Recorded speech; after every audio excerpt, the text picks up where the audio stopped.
Bakit may mga nanonood at naa-attract sa mga earnings na pinapakita ng mga content creator? May tanong ako sa'yo. Napansin mo ba kapag may pinakitang earnings, screenshot, payout, dashboard, biglang dumadami ang nanonood? Kahit hindi pa kumplito ang paliwanag, kahit minsan hindi malinaw ang proseso, pinapanood pa rin. Bakit? Pag-usapan natin ngayon. Una, earnings equal simbolo ng pag-asa. Una sa lahat, hindi pera ang hinahabol ng tao. Pag-asa. Kapag may nakitang earnings, ang isang tao, ang pumapasok sa isip niya, pwede pala, may chance pala, baka kaya ko rin. Lalo na sa mga pagod na empleyado, breadwinner, may pangarap pero kapos sa opportunity. Hindi sila nanonood dahil nainggit. Nanonood sila dahil umaasa.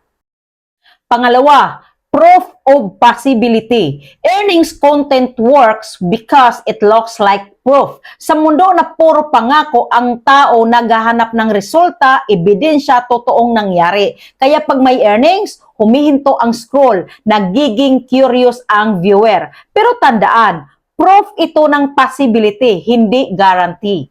Pangatlo, emotion over logic. Mas emotional ang desisyon ng tao kaysa logical. Kapag nakita nila ang earnings, nai-imagine nila ang buhay na gusto nila. Nababawasan ang takot, tumataas ang excitement. Kaya kahit hindi pa malinaw ang buong kwento, pinapanood pa rin nila. Emosyon muna, ang logic ay huli.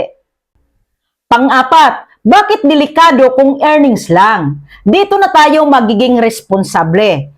Kapag puro earnings lang ang pinapakita, maling expectation ang nabubuo. Akala madali, akala mabilis. At kapag hindi nangyari sa kanila, nadidismaya sila. Kaya may mga nagsasabi, scam yan, hindi totoo yan.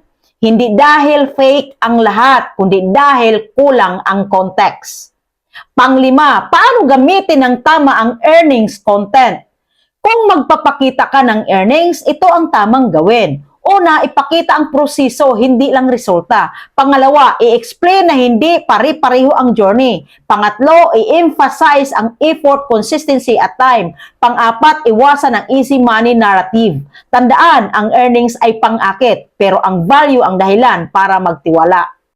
Kaya bakit may mga nanonood ng earnings? Hindi dahil pera lang ang gusto nila, kundi dahil umaasa silang may paraan. Pero bilang content creator o leader, may responsibilidad tayo. Huwag lang magpakita ng resulta, magturo ng proseso. Kasi ang earnings pwedeng mawala, pero ang kaalaman, yan ang talagang nagbibigay ng pangmatagalang kita.